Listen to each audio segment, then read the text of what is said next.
Muito bom dia, agronegócio. 31 de outubro de 2022, segunda-feira, 9 horas e 6 minutos. Pelo horário oficial de Brasília, senhoras e senhores, sejam bem-vindos à nossa abertura de mercado pelas nossas redes sociais do Notícias Agrícolas, YouTube, Facebook, Instagram, tudo disponível, tudo online e ao vivo para que vocês sejam sempre os produtores mais bem informados do Brasil. Além disso, claro, estamos ao vivo também pelo noticiasagricolas.com.br. Primeira coisa do dia, te lembro que o Bom Dia Agronegócio tem o apoio da Cochupé, a maior cooperativa de cafeicultores do mundo, e que Letícia Guimarães está com a gente pela redação do Notícias Agrícolas ali, estabelecendo a nossa comunicação, né, entre nós e vocês. Então, já te adianto, as linhas de comunicação estão abertas, certo? Aqui pelo Instagram, pelo YouTube, faça seu comentário, mande a sua pergunta, sua dúvida, crítica ou sugestão, enfim, esteja conosco no Bom Dia Agro. Participe, porque a gente quer muito, muito te ouvir, tá certo? Bom, primeira coisa, claro, a gente precisa trazer aqui o resultado das eleições, certo? E a gente está falando de... Primeira coisa que eu quero dizer, na verdade, é assim, amanheça agradecendo por você viver numa democracia, tá certo? Você pode escolher as coisas, você vai na urna, exerce o seu voto, e a gente tem essa condição da democracia.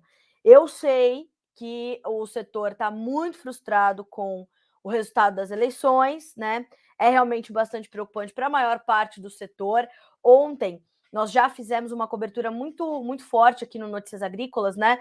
De todas esses desdobramentos que a eleição pode, o resultado da eleição pode trazer para o agronegócio brasileiro, né? A gente está falando dos riscos ambientais, dos riscos de invasão de terras, de demarcação de terras indígenas que muitas vezes não acontecem das formas mais corretas e justas, mas nós vamos acompanhar. Qual vai ser o nosso papel? Monitorar, né, tudo o que vai acontecer na sequência. Então vamos entender que este é o resultado e nós continuaremos vigilantes, tá certo? Nós, enquanto veículo de comunicação, não aceitaremos a regulação da mídia, dos veículos de comunicação, não aceitaremos a regulação das redes sociais e seguiremos vigilantes, principalmente com a nossa liberdade de opinião, a nossa liberdade de expressão. Vamos continuar trabalhando, vamos continuar gerando emprego, vamos continuar gerando riquezas para o país, vamos continuar gerando paz e prosperidade. Vamos seguir fazendo a nossa parte, tá certo?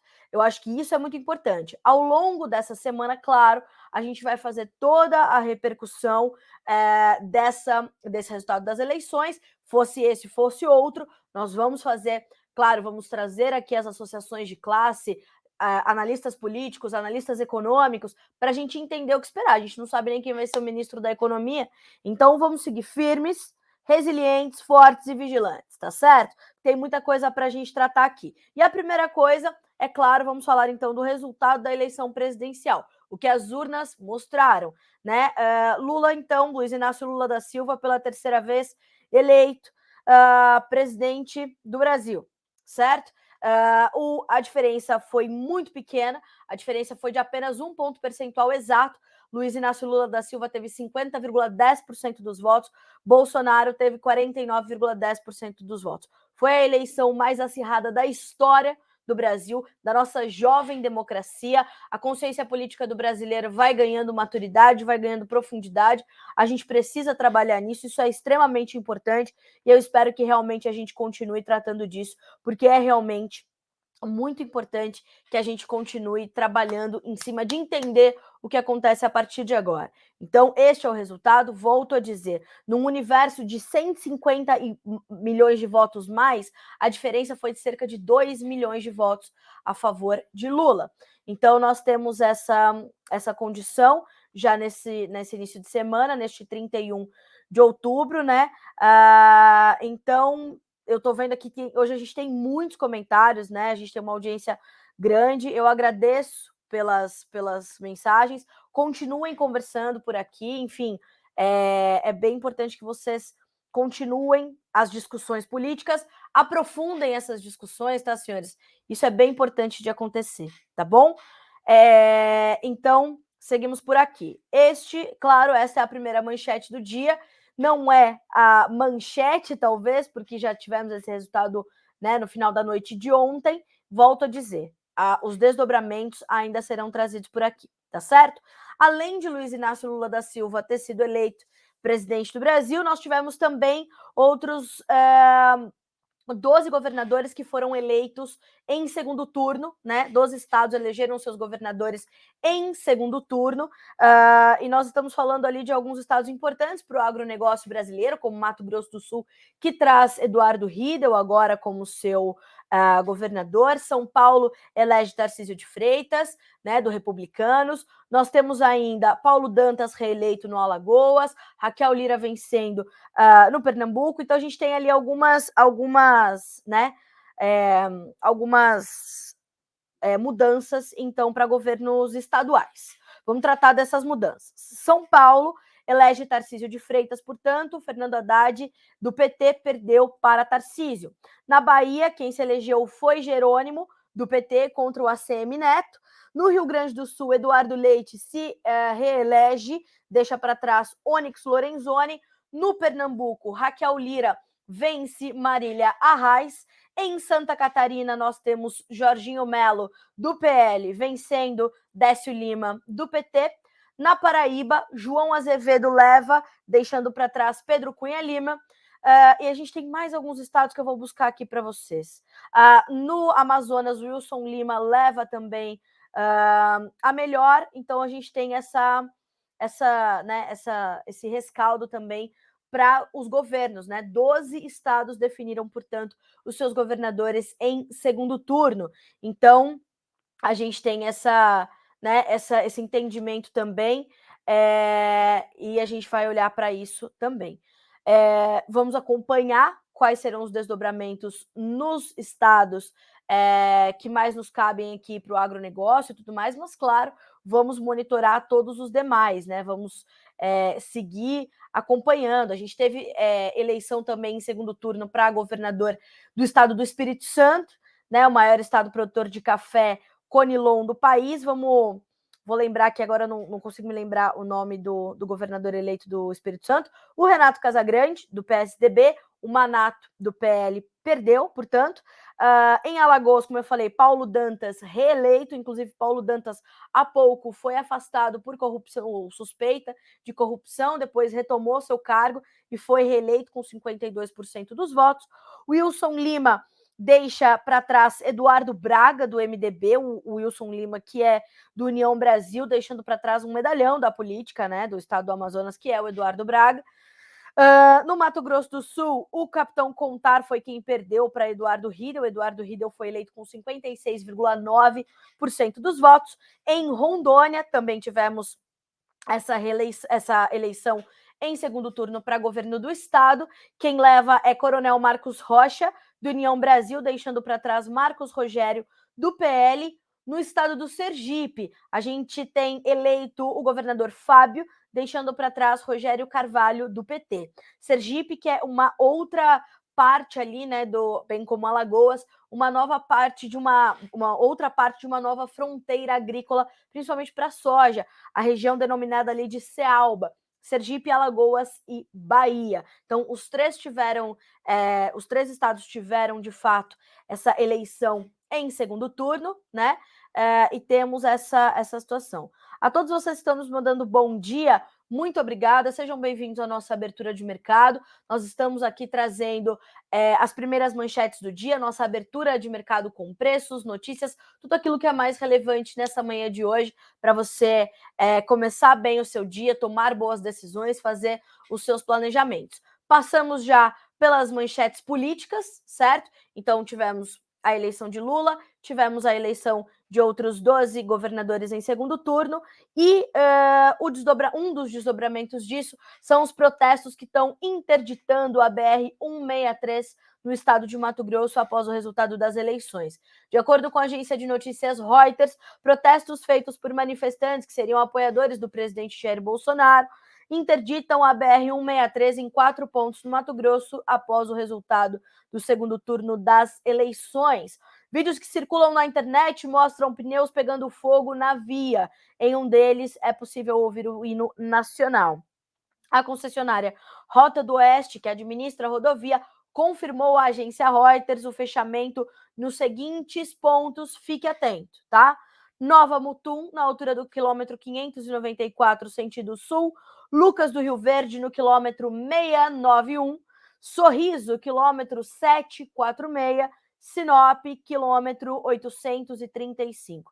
Não podemos esquecer que a BR-163 é a principal via de escoamento dos grãos do Mato Grosso, né? Principalmente porque os pontos fechados estão ali no estado mato-grossense, em direção aos portos do Arco Norte, né? Miritituba, Itaituba, né? Então, e hoje, boa parte dos grãos mato-grossenses vão para esses portos do Arco Norte, que são ali uma alternativa completamente viável de logística, certo?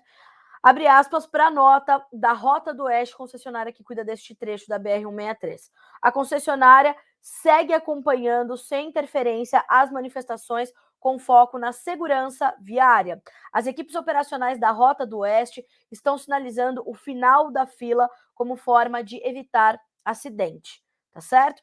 A reportagem da Reuters procurou a Secretaria de Segurança do Mato Grosso, mas ainda sem contato, bem como a Polícia Rodoviária Federal do Estado, tá bem? Então, tão logo as informações forem acontecendo e a gente puder trazer esses desdobramentos, a gente vai te trazendo aqui ao longo desta edição do Bom Dia Agronegócio e também ao longo do dia pelo noticiasagricolas.com.br, tá certo? Seguimos por aqui. Bom, uma outra informação importante da manhã desta segunda-feira. Aliás, estava até fora do meu roteiro aqui, mas é importante a gente trazer já essa abertura de mercado do dólar frente ao real. Abre em alta, naturalmente, 0,6% de ganho, R$ 5,33. Então, a gente também precisa entender como é que fica o mercado nessa retomada dos negócios pós segundo turno das eleições. Vamos entender como vai ser o mercado financeiro por aqui, o andamento da Bovespa e tudo mais. O dólar já abre em alta e no exterior as ações brasileiras recuaram nesta segunda-feira, 31 de outubro. Vamos trazer aqui mais detalhes dessas informações. Estou até buscando aqui os detalhes para vocês, para a gente poder entender exatamente o que está acontecendo e como o mercado está se posicionando. O que a gente precisa entender? O agora presidente eleito Lula não trouxe uma sinalização concreta de quem seria o seu ministro da Economia, né? O mercado começa meio que com certa incerteza, com alguma nebulosidade, esse momento sequente da eleição, por não saber como é que a política monetária, como é que a pasta da economia vai seguir, né, a partir de 1º de janeiro de 2023 e pelos próximos 4 anos. Isso deixa o mercado, claro, um pouco mais aflito, é normal, e vai trazer certa aversão ao risco em relação ao Brasil. Por isso o dólar sobe frente ao real. E as ações do Brasil caem no exterior após a vitória de Lula. Veja só o que diz a Reuters. Os papéis da Petrobras listados nos Estados Unidos sofriam algumas das maiores perdas, com queda de mais de 10%, tá? Nas negociações de pré-abertura, enquanto o Banco Bradesco perdia 5%, o mesmo do iShares MSCI Brasil ETF. No cenário local, a reação dos ativos locais à vitória de Lula deve ser negativa, mas ainda condicionada ao cenário externo, diante da preferência do mercado à agenda de Bolsonaro e da falta de informações sobre os pilares econômicos do novo governo. Acabei de dizer isso para vocês. Então, essa falta de entendimento de como é que o Brasil vai seguir na sequência, né? A gente já sabe que há uma possibilidade de redução dos investimentos. Como é que vai ficar o ambiente? Vai ser seguro e confortável para atrairmos investimentos externos, né? Em outros governos não aconteceu. Como vai ficar a partir de agora, né? Será que aprendeu alguma coisa com seus erros? Não sabemos, mas estamos, né? Estamos de olho, tá bem? Bom,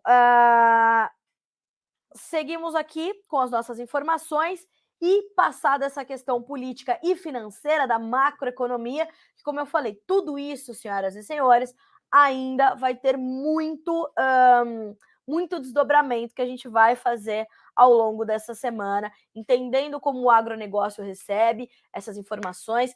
E lembro vocês, no discurso, tão logo Lula recebeu o resultado da eleição, ele trouxe o seu discurso, claro, né?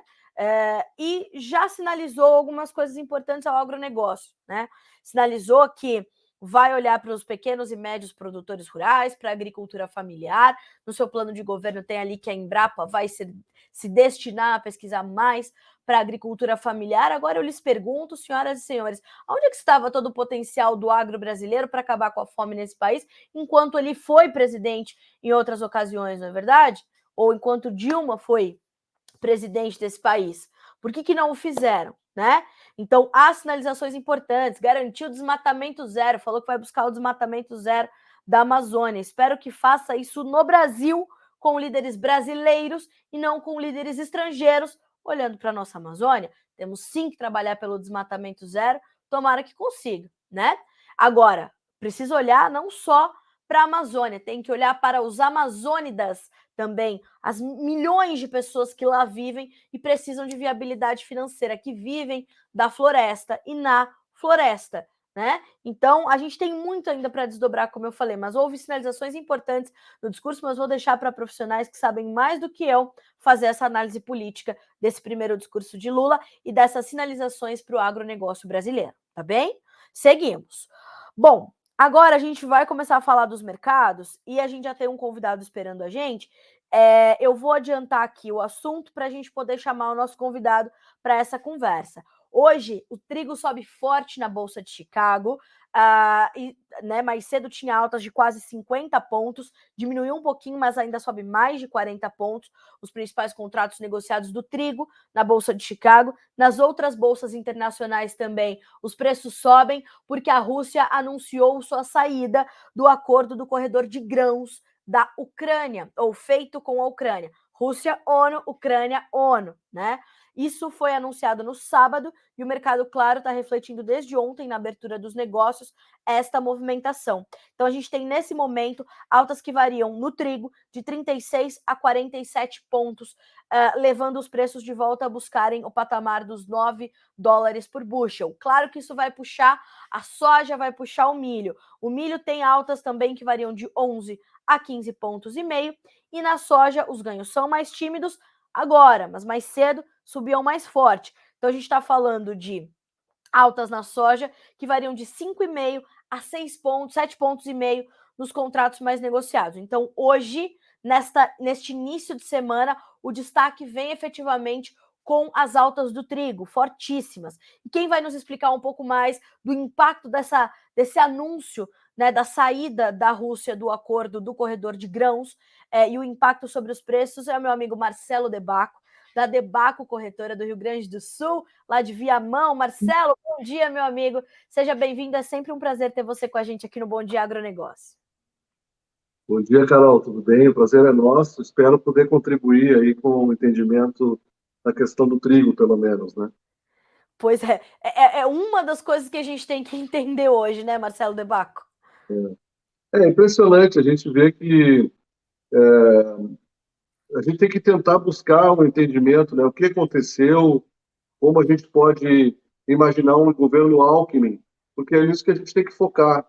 Não vai existir um governo Lula, porque ele vai ficar refém do própria justiça que o descondenou, vai chantagear ele diariamente para ter os seus favorecimentos, é óbvio que isso vai acontecer, e num dado momento quem vai assumir vai ser o Alckmin, e daí para frente a gente tem que pensar que isso pode acontecer no espectro aí de 2 anos, pelo menos fazendo um exercício de futurologia. Né? É a minha leitura política aí do cenário. Certo. Não, acho importantíssimo a gente trazer essa sua perspectiva. Você que é um homem experiente, já viu muita coisa acontecer. Acho bem interessante a gente trazer esse primeiro sentimento para a gente continuar acompanhando. Mas, Marcelo, me dê a sua opinião, principalmente sobre esse anúncio da Rússia ao falar da sua saída do acordo de grãos, que seria válido até agora, 22 de novembro, né? Como é que você avaliou isso e como é que você tem avaliado a reação do mercado?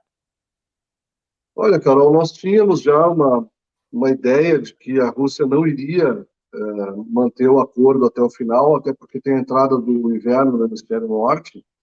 Então, é o cerco de fome que eles estão fazendo. Eles tentaram ter um favorecimento nesse período, saindo com seus grãos e com o seu fertilizante, com as suas exportações, mas a comercialização dos documentos de crédito gerados pelas exportações russas não tem, é um papel podre. E a Rússia fez uma campanha muito forte de vendas, ela provocou toda a queda do mercado, foi a Rússia que provocou, oferecendo seus lotes a preços muito baixos no mercado internacional. Então, nesse momento, a Rússia olha para o acordo, voltando à calça do russo, né? Ela olha para esse acordo como sendo ruim para eles, justamente porque eles, além de baixar preço, não conseguem trazer o capital, o dinheiro que foi realizado com essas vendas que eles fizeram, e quem teve algum tipo de venda e alguma realização foi justamente o maior oponente deles, que foi a Ucrânia, ainda angariando apoio bélico dos seus aliados. Então, nesse momento, eu não vejo, e como eu já não via, com muito crédito, a situação da Rússia fazer algum tipo de retorno às negociações antes que as sanções que existem dos países ocidentais caiam. Só que, para isso, a gente tem que admitir o sacrifício de vidas que está acontecendo na Ucrânia e vai acontecer também na Rússia, portanto, por uma questão de fome e de materiais na Ucrânia, como também de uma decadência da economia russa num curto espaço de tempo. Então, nesse momento, a gente percebe que essa leitura a gente já mais ou menos tinha, esperando que o mercado, se vocês olharem os nossos vídeos aí, que a gente participa no Tempo e Dinheiro, a gente sempre falou que o mercado estava passando por um momento, mas mesmo sem a guerra, ele continuava apontando para cima, porque a demanda ultrapassou a produção. E a gente vê a Argentina perdendo trigo todos os dias, cada dia é menos trigo. Tem o pessoal fazendo um giro hoje no Uruguai, nas principais regiões produtoras de trigo, e o trigo está muito ruim. Então, a tendência é que a gente tem como, como país grande importador de trigo, é em algum momento não ter trigo suficiente para os principais estados importadores, que são os estados do Norte e Nordeste. Ou seja, Marcelo, essa questão da Rússia e da sua saída do acordo, ela é só mais uma lenha na fogueira de um mercado que já está muito aquecido e, portanto, os impactos podem não ser tão pontuais?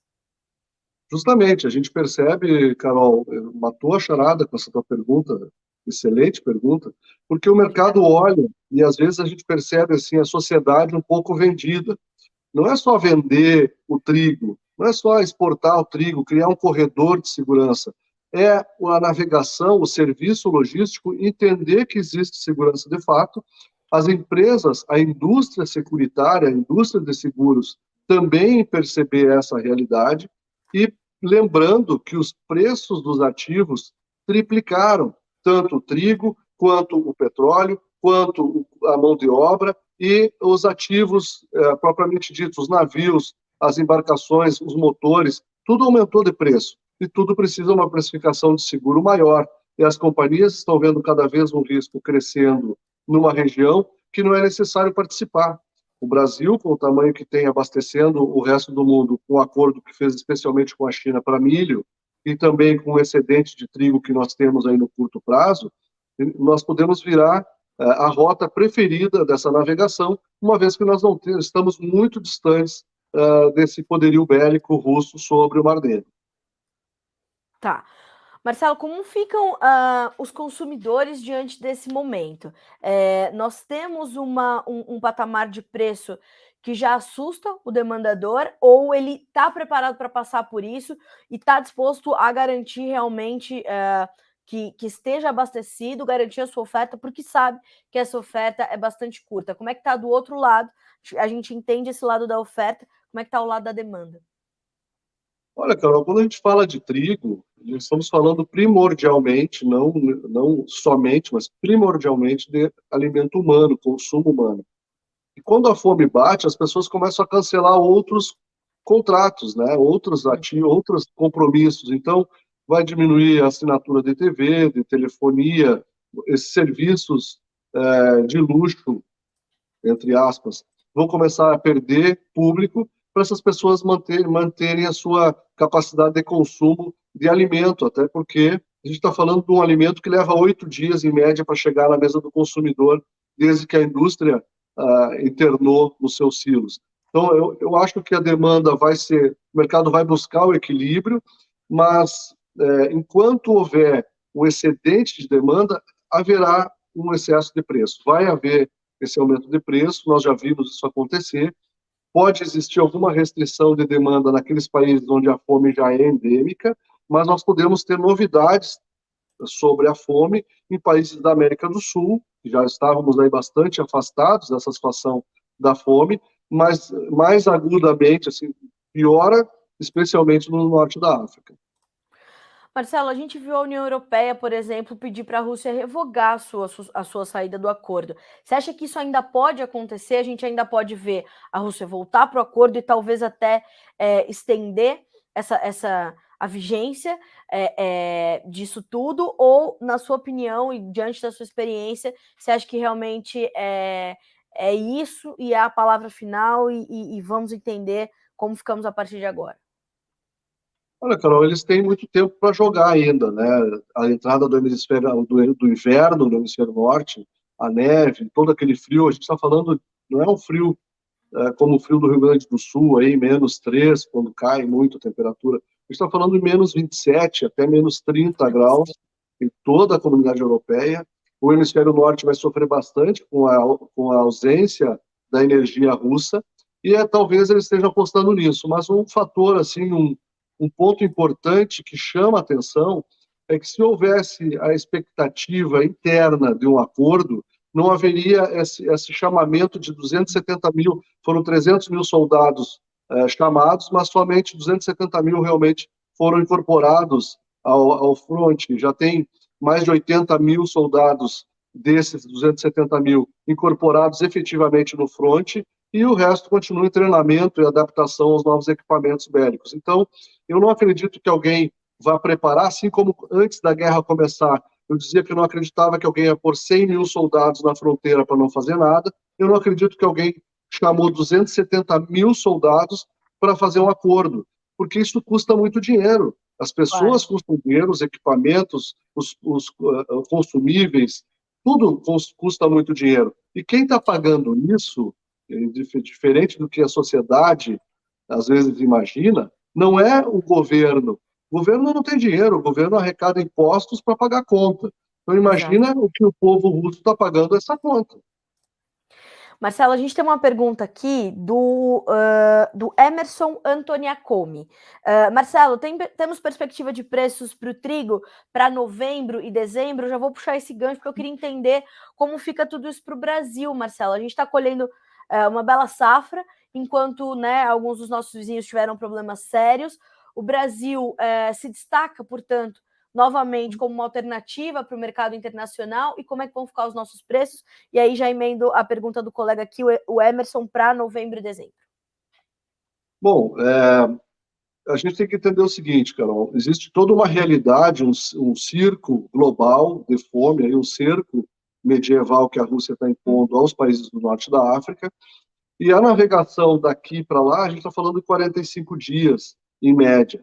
Esse pessoal vai ter que começar a comprar agora, para embarcar logo, o mais rápido possível, esse trigo, para abastecer o seu estoque. Então, por outro lado, assim como essa dinâmica toma urgência, nós temos a colheita do trigo ocorrendo na Paraná, no Rio Grande do Sul, com mais efetividade a partir dessa semana, no momento que o clima melhorar.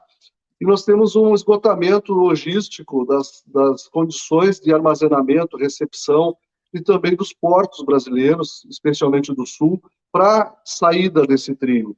Então, em algum momento, nós vamos ver uma contramão do mercado, o mercado todo sinalizando alta, e o mercado interno brasileiro, em algum momento, sendo depreciado, não porque é pior, mas porque existe um excedente, como a gente viu no mercado de milho, na colheita de milho do Mato Grosso, o milho a céu aberto, e os preços internacionais explodindo, o mercado falando em preços acima de R$100 o saco, internamente o mercado pagava 78.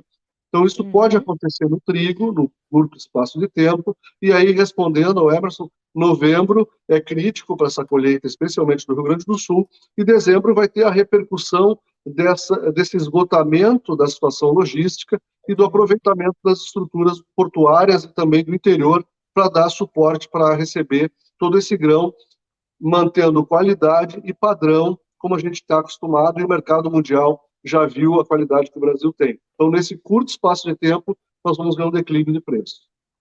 Tá. Marcelo, como é que a gente vai entender os impactos da questão cambial? Porque é uma das questões que a gente mais recebeu aqui, né, nessa edição do Bom Dia Agro. Como é que vai ficar o mercado financeiro depois da eleição e tudo mais? Naturalmente, o dólar está subindo na manhã dessa segunda-feira. É um componente importante também que o produtor vai ter que colocar na sua conta para entender como fazer esse planejamento comercial, entender esse declínio de preço que a gente pode ter nesse curto espaço de tempo. Sim, a gente percebe, Carol, a questão do dólar index, ela está freando a alta de hoje. Eu imaginava que o mercado hoje ia ser freado a 56 pontos e não 49 pontos, como estava agora quando eu Certo. levantei da mesa. Porque Certo. o dólar index, ele equaliza a moeda americana às outras moedas globais, a ponto de realizar a relação de preços, a lógica do preço internacional é baseada no dólar index, justamente porque os Estados Unidos é um dos grandes exportadores mundiais e ele está numa posição de abastecer alguns dos países que ficam órfãos do Mar Negro. O Brasil também está nessa caixa, só que a nossa conversão de câmbio ela traz uma correção ilusionária do preço. A gente percebe o preço subindo em real, mas em dólares ele deve continuar mais ou menos equiparado com essa correção que se faz no preço internacional através do dólar index. E tem um outro ponto econômico bastante grave, que às vezes está passando um pouco de lado, a gente percebe, é o custo financeiro. O custo do dinheiro no Brasil, hoje, é muito maior do que era, mais de 10 vezes superior do que era no passado, nessa mesma época. Então, esse custo do dinheiro também tem que ser levado em consideração no momento que o produtor resolve tomar dinheiro em algum lugar e guardar o trigo para vender depois. Esse vender depois pode custar muito mais caro do que usar o capital próprio que está no campo sendo colhido, do que tomar dinheiro no banco. Então, tem que fazer essa conta de quanto custa o dinheiro fora de casa e quanto custa sair do trigo nesse momento. Bom, Marcelo, acho que a gente tem bastante coisa para monitorar a partir de agora.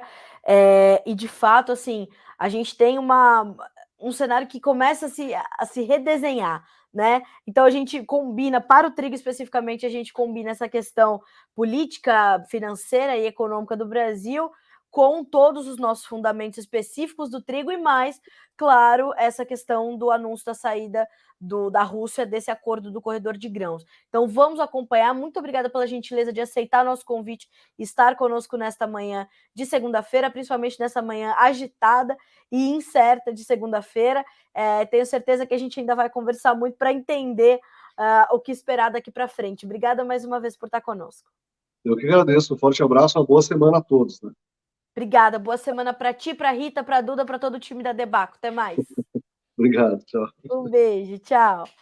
Marcelo Debaco, senhoras e senhores, volto a dizer, né? Um dos maiores especialistas em mercado de trigo deste país. Marcelo é grande conhecedor, profundo estudioso desse mercado e traz esse panorama muito completo. Então vamos recapitular? Primeira coisa, você que está conosco aqui no Bom Dia Agronegócio, essa é a nossa abertura de mercado pelas redes sociais do Notícias Agrícolas, né? A gente traz preços, notícias, análises, política, economia. Então, obrigada pela sua audiência, obrigada pela gentileza de estarem conosco, obrigada pelos comentários, pela interatividade. Usem esse espaço para debater com serenidade, hein, senhores? Pelo amor de Deus, tá certo? Vamos acompanhando. Agradeço muito pela audiência dessa segunda-feira. É uma segunda-feira importante, é uma semana importante e a gente vai trazendo as análises para vocês e os desdobramentos todos. Amanhã estamos aqui neste mesmo horário, tá? Vamos continuar debatendo os assuntos que são importantes para o Brasil, para o agronegócio, e você é nosso convidado. Se você que está no YouTube ainda não segue nosso perfil no Instagram, @Notícias Agrícolas, por favor, já faça isso. Você que está no Instagram e ainda não se inscreveu no nosso canal oficial do Notícias Agrícolas no YouTube, já faça isso, Notícias Agrícolas Oficial. E todo dia estamos aqui, tá certo? Justamente para debater boas ideias. A Flor de Lins está perguntando aqui pra gente. E o óleo de soja? Vamos dar uma olhadinha nos preços agora? Vamos fazer aquela rodada de preços que geralmente a gente faz no começo do dia, mas hoje, né, dada a importância das coisas, a gente foi tratar primeiro, claro, das informações políticas. Bom, vamos fazer o seguinte, vamos fazer uma rodadona de preços para recapitular tudo que a gente já discutiu até agora, ok? Soja, 14 dólares e 7 por bushel, 0,5% de alta. Milho, 2% de ganho, 6 dólares e 94 por bushel, Bolsa de Chicago. O trigo, 8 dólares e 74, subindo 5,5% na manhã desta segunda-feira, 31 de outubro. Dia das bruxas, hein? O óleo de soja sobe também, tem alta de 1,64% para 72 centos mais 97 por libra-peso, tá? Bolsa de Nova York, vamos dar uma olhadinha? Não temos aqui, temos sim, perdão, o andamento dos preços do farelo de soja, 0,4% de alta também. O mercado todo do complexo soja vai acompanhar esses ganhos fortes do trigo, começando pelo grão, depois chegando aos derivados. Parte dessa alta dos óleos de soja, ela vem também, né? A gente vai já entender como ficaram os preços no mercado asiático, né? Na bolsa de Dalian. Eu já vou trazer essas informações na sequência, tá bem? Vamos só terminar aqui a nossa rodada de preços. Bolsa de Nova York, que é uma boa notícia, o café está subindo 3%, 3,6% agora, 1 dólar e 75 mais 98 por libra-peso. O açúcar também sobe, tem alta de 1,71% para 17 centos mais 88 por libra. O algodão continua a sua trajetória de baixa, cai 0,4% para 71 centos mais 84 por libra. O petróleo tem um dia negativo, 1,9% de baixa no WTI para 86 dólares e 22 centos por barril. No Brent, a baixa é de 1,7% para 92 dólares e 20 centos por barril. Percebam que mesmo diante das baixas do petróleo, o óleo de soja sobe forte nesta segunda-feira. O gás natural sobe fortíssimo no mercado futuro norte-americano, tem alta de 10% agora. O ouro, a prata e o cobre caem, o ouro perde 0,2%, a prata 0,4% e o cobre 1,6% de baixa, tá bem? O dólar index, precisamos acompanhar, Marcelo Debaco chamou atenção para isso também, 0,5% de alta para 111.155 pontos, tá? Então, estamos aí num momento de muita agitação nos mercados, normal, tá? Olha só, quero trazer essa análise também, complementando a análise do Marcelo, essa análise do Eduardo Vani, essas informações da Agriinvest Commodities, né? De algumas perspectivas interessantes. Ó, bolsas em queda na China, o yuan continua sob pressão, disparada nos casos de Covid durante o final de semana. Investidores estrangeiros continuam debandando. A demanda por aço na China continua caindo rápido. Mais uma semana de pressão de venda sobre o iene, moeda japonesa, e o yuan pela frente. A produção global de iPhone está em risco. A Rússia abandonou o acordo de exportação de grãos antes mesmo do seu fim. Investidores de olho no Brasil. Vamos também trazer aqui, para complementar essa informação, alguns dados sobre a economia chinesa e a contração da economia chinesa, porque alguns dados de serviços e de outros setores apresentaram essa baixa. Então, a gente vai falar sobre isso, informações da agência de notícias Reuters. Estou buscando aqui essa informação para trazer para vocês, que eu quero trazer detalhadamente, porque isso impacta diretamente também nos mercados financeiros, tá bem? Deixa eu achá-la aqui. Atividades de indústria e serviços da China têm contração por restrições ao Covid. A atividade industrial da China contraiu inesperadamente em outubro, pressionada pelo abrandamento da demanda global e pelas rigorosas restrições internas contra a Covid-19, que afetaram produção, as viagens e o transporte marítimo na segunda maior economia do mundo. Vejam como tudo está muito conectado. Se lembram que o Marcelo Debaco falou sobre essa elevação dos custos de tudo, inclusive os custos logísticos? Perceba, na China, o sentimento já pode ser registrado. Então é isso, essa elevação de custos, ela retroalimenta essa preocupação. Então isso tem que estar na tua conta, tem que estar no teu radar, tá? Embora o crescimento econômico da China tenha superado as expectativas no terceiro trimestre, as persistentes limitações contra a Covid-19, uma queda prolongada no setor imobiliário e os riscos de recessão global estão abalando um renascimento.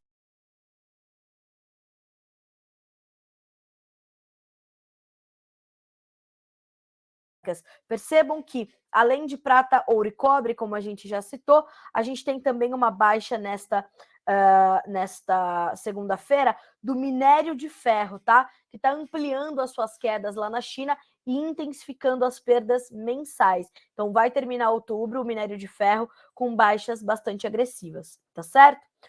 Bom, senhoras e senhores, falamos então sobre o mercado de grãos, falamos sobre essa situação toda, né? Então, estamos acompanhando tudo isso. O que ainda está no nosso radar nesta segunda-feira? A gripe aviária na América Central, certo? Na última sexta-feira, com exclusividade, nós tivemos a informação da Letícia Guimarães de um primeiro caso sendo registrado na Colômbia, ali na divisa com o Panamá. Então, tecnicamente, ainda era na América Central, mas os sinais para a América do Sul se acenderam. Ouvimos a BPA, ouvimos especialistas, ouvimos pesquisadores da Embrapa, e agora, nessa segunda-feira, a informação mais nova é de que o México detectou a gripe aviária com a variedade H5N1 em fazenda perto da fronteira com os Estados Unidos, e isso volta a reacender, portanto, os alertas ali para as Américas de uma forma geral sobre a gripe aviária, tá? Então, o que nos informa a Reuters? O México detectou a grave cepa H5N1 da gripe aviária em uma fazenda comercial de 60 mil aves no estado de Nuevo León, na fronteira com os Estados Unidos, informou o governo neste domingo. A descoberta na granja ocorre pouco mais de uma semana depois que o México relatou seu primeiro caso da gripe aviária H5N1 à Organização Mundial de Saúde Animal. A doença foi detectada quando o Serviço de Saúde Agroalimentar do México testou amostras de uma fazenda em Montemorelos, Nuevo León, depois que um produtor local levantou preocupações. Uma quarentena foi declarada e um número não especificado de aves será sacrificado para controlar o surto, já informou o Ministério mexicano. Não disse, portanto, quantas aves foram infectadas, tá? Então, a gente vai continuar acompanhando. O primeiro caso do vírus no México foi detectado em uma ave silvestre, em Metepec, a oeste da capital, cidade do México, né? E também foi encontrado um outro caso de H5N1 em uma outra ave selvagem, em Tijuana, no estado de Baja Califórnia, também segundo o Ministério da Agricultura mexicano, tá? Então percebam que a gente tem um alerta muito, muito forte para a gripe aviária, tá? Nas Américas, de uma forma geral, nós temos um surto fortíssimo acontecendo na Europa, então vamos acompanhar, ok? Vamos ficar de olho, tá certo? Isso é uma informação muito, muito importante para a gente desdobrar também ao longo dos próximos dias, mas é um ponto já de alerta, tá bem? Senhoras e senhores, agora são 9 horas e 49 minutos pelo horário oficial de Brasília. Nós estamos na nossa abertura de mercado, hoje aquecidíssima, né? Os ânimos estão aquecidos, inclusive, ali nos nossos comentários. Eu quero muito agradecer a audiência de hoje, quero muito agradecer essa intensidade nos comentários, mas quero pedir também que vocês continuem debatendo, mas com serenidade, tá? Tenham tranquilidade para debater as ideias agora, vamos ouvir, vamos entender e vamos ter calma para continuar levando o Brasil adiante, tá certo? Obrigada pelos comentários, obrigada pela audiência, que hoje tem gente aqui do Brasil todo, da Bahia, de Minas Gerais, Mato Grosso do Sul, As pessoas estão citando aqui a questão das paralisações ali, né, dos protestos que estão acontecendo na BR-163, então estamos também acompanhando, tá? Eu quero trazer um pouquinho dessa perspectiva do mercado do café, antes da gente terminar, porque a gente está com uma alta fortíssima nesse início de semana para os preços do Arábica negociados na Bolsa de Nova York, e com essas altas, o mercado recupera parte das suas baixas dos últimos dias, quando perdeu, inclusive, o patamar de $1,80 por libra-peso na Bolsa de Nova York. Então, o que a gente observa? Que é um movimento técnico mesmo, de recuperação, de retomada, mesmo com o dólar em alta, tanto aqui no Brasil quanto o dólar index também subindo, a gente vê o mercado de café retomando parte da sua força e, mesmo assim, continua monitorando as safras no Brasil, a conclusão dessa e a próxima, continua monitorando o impacto da recessão global sobre o consumo de café, sobre o consumo de cafés especiais e as chuvas que começam a chegar ao Brasil, dando melhores condições ao parque cafeeiro, bem como monitora também a safra colombiana para entender qual vai ser a sua interferência sobre a colocação ali das suas novas safras. Então, senhoras e senhores, neste momento, a gente tem o mercado de café, vamos dar uma olhadinha aqui, subindo mais de 3% nos principais contratos, o dezembro 17 cents mais 6 por libra, ou melhor, $1,76 mais 5 por libra peso, 3,7% de alta. Março, $1,73 mais 15, sobe 3%. O maio, $1,71 mais 95, 3% de alta. Julho, $1,70 mais 90, tem 2,8% de ganho. Para concluir, já saiu o Boletim Focus desta manhã de segunda-feira, como sai toda segunda-feira. Os analistas fizeram pequenos ajustes no relatório desta segunda, antes do resultado do segundo turno, e nós tivemos, então, a alta do IPCA ficaram para 2022, 5,6%, inflação. Para 23, 4,9%, para 24, 13,5%. A única mudança foi para esse ano, tá? No caso da inflação. Para o PIB, a estimativa do crescimento para o Brasil em 2022, 2,76%. Para 2023, 0,6% de alta, tá? Então, estamos acompanhando. Taxa básica de juros deverá ficar, este ano, em 13,75%, projeções do Boletim Focus, e em 11,25% neste ano, no próximo ano, 2023, ok? Então, estamos acompanhando também essas projeções do Boletim Focus para essa conclusão de 2022 e primeiros números para 2023, ok? Bom, senhoras e senhores, 9 horas e 53 minutos pelo horário oficial de Brasília. Eu vou terminando por aqui a nossa edição desta segunda-feira do Bom Dia Agronegócio e te lembro, tá? Estamos aqui diariamente com essa nossa abertura de mercado, informações sobre os preços, análises de mercado, análises políticas, análises econômicas. Temos aqui trazido alguns convidados para nos ajudar a entender esse momento e, claro, que a partir de agora, muito mais, porque vamos, a partir de 1º de janeiro de 2023, começar uma outra perspectiva, num outro cenário. Como é que fica para o nosso setor? É isso que a gente vai tentar entender, portanto, nesses próximos dias, tá certo? Mais uma vez, agradeço pela audiência, por todo esse engajamento, essa interatividade, isso é muito importante, e volto a dizer, né, seguiremos aqui vigilantes e acompanhando tudo que nos espera a partir de agora. Quero fazer um convite para vocês. Hoje, a partir deixa eu confirmar aqui o horário, a gente vai fazer uma live com o time do Agrobid e também da Royal Rural, para a gente fazer essas perspectivas de mercado pós-eleições. Então vai ser aqui pelo nosso Instagram, pelo Instagram do pessoal do Agrobid, se você não segue ainda, @agrobidnet, tá? Vai ser às 19 horas, horário de Brasília, tá? Então, pelo Instagram, já deixa aí um lembrete, eu vou pedir para o nosso time também colocar um lembrete aqui para você ativar e acompanhar essa entrevista, essa live, que vai ser com o Donário Almeida, do Agrobid, e com meu amigo Ronaldo, da Royal Rural, para a gente entender os desdobramentos do mercado pós-eleições. Fechado? Senhoras e senhores, boa segunda-feira, boa semana. Vamos acreditar, vamos continuar acompanhando e monitorando, tá? Faça o seu planejamento comercial, faça os seus... reveja os seus investimentos, reveja os seus planos e vamos seguir trabalhando pelo Brasil, sempre, tá certo?